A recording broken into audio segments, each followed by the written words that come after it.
Evening everybody, it's another day in quarantine, another day in this tiny kitchen. You can see the beard, it's got a little bit bigger, all the grey coming out of it, so I've got nowhere to be, no one to impress, so just let it grow. Alright, so today we are doing something, again, a bit complicated, but you don't need too many things. You only need 2 baking trays and 1 pan, really. You'll need a couple of other bowls to like keep things in after you've cooked them, but we'll show you that as we go along. So what we are making is fragrant jasmine rice with some miso aubergine, some tenderstem broccoli, some pickled onion, alongside with a sesame mayo. Don't really have a name for it, that is just what we're doing. So this is what you will need to do this recipe. We have got 2 aubergines, got some tenderstem broccoli, got some coriander. This in here is fragrant jasmine rice. Normal jasmine rice is probably fine. Got a lime, an onion, some mayo.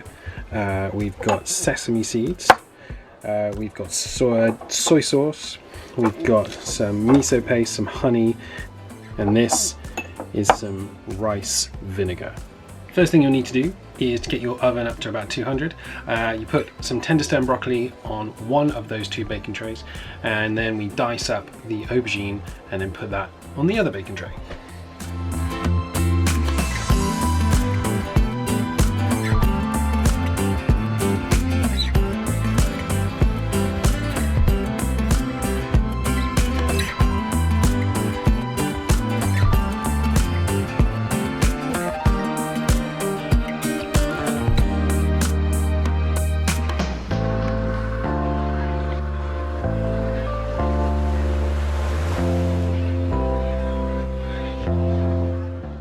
Then we will put the aubergine in the middle shelf of the oven, around 20 to 25 minutes.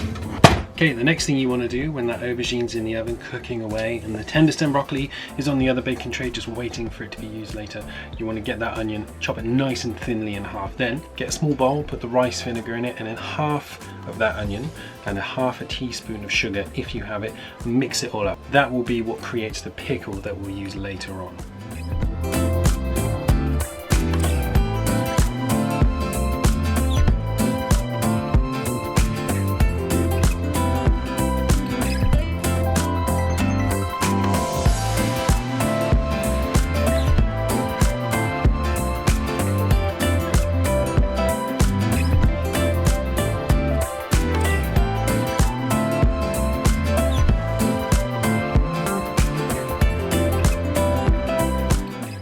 Okay, the next thing we want to do is our rice. Hopefully everything will come together and be finished roughly around the same time. So I've got around 150 grams of rice for 2 people. I find that's all right, if not a little too much. So I put 300 milliliters of water in the pan with some salt, waiting for that to boil. Now once that's boiled, stick that in and just leave it there bubbling away for around 10 minutes. Now after that 10 minutes is up, stick a lid on it, take it off the heat and just leave it to cook in its own steam until you're ready to serve it up.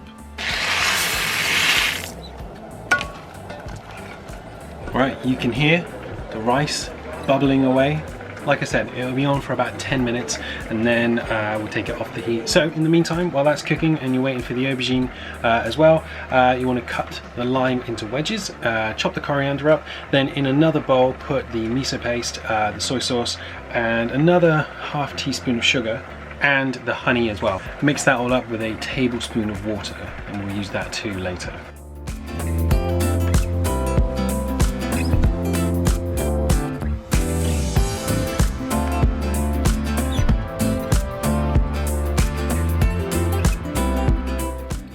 Okay, now we've done that and you've set that bowl aside, you want to get a frying pan, put it on relatively high heat, no oil. We're going to toast the sesame seeds. So once it's hot, stick the sesame seeds in, only for about a couple of minutes, and then they'll be good. And then put half of those in a separate bowl, we'll use that later, and the other half in with that miso, soy, honey, sugar, water mixture that we just did. So half in its own bowl and half in that miso bowl.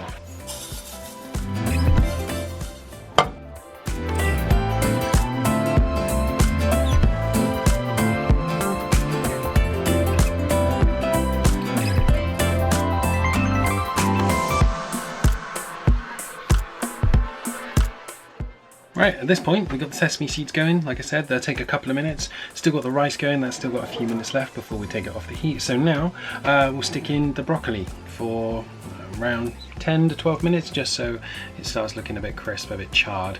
And then hopefully, fingers crossed, things will finish together. Once the sesame seeds have finished and you've put them in the bowls, the empty bowl with only the seeds in, you want to put the mayo in that, stir it away so it's all mixed together. And sometimes if you want the mayo to go a bit further, add about a tablespoon of water per person. So I'm cooking for 2 tablespoons of water, mix it all in, just makes it nice and runnier. And then put the frying pan back on the heat with a little bit of oil. Then we're going to fry off the rest of the onions that we've got. So that'll take about 4 or 5 minutes, and then hopefully, like I said, everything will be done in time.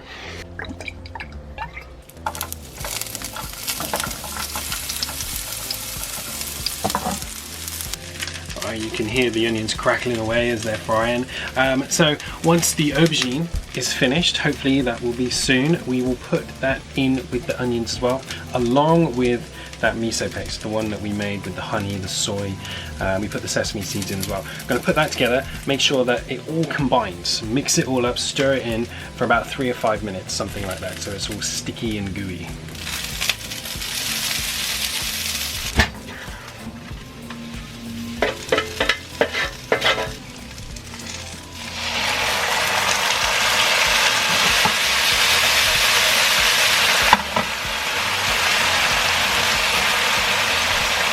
Is the sound you want, and look, you can see it getting all gooey.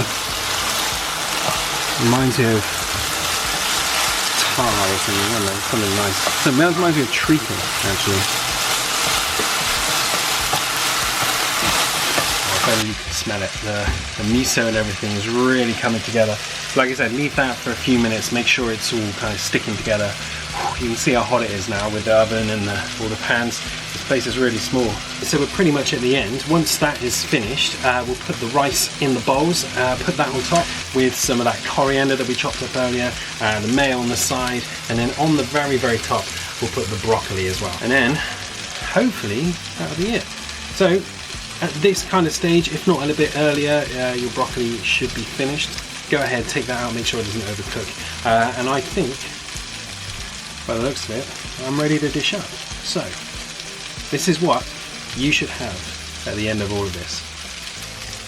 Alright, so this is pretty much the end result after all of that. You've got the pickle onion there, you've got the lime, you've got that sesame mayo, the aubergine, the rice is underneath, coriander, the broccoli as well, and a mishmash of all sorts of things put together. Now, I must admit, I've cooked this a few times in here, and it is one of my favorite things to do, not necessarily to cook but to eat. It's just different to what I've made before.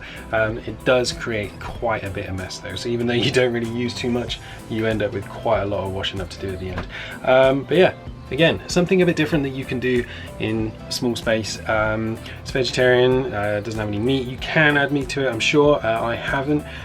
So if you do and you try it out, let me know what meat that you found kind of works, or if anything else that you think might go well with it, or if you've done something differently, then that would be great to know too. Yeah, just another good example of kind of pushing boundaries, pushing things that you're comfortable with, I guess. All right, and we'll leave it there. Thanks for watching me, guys. Hope you enjoy.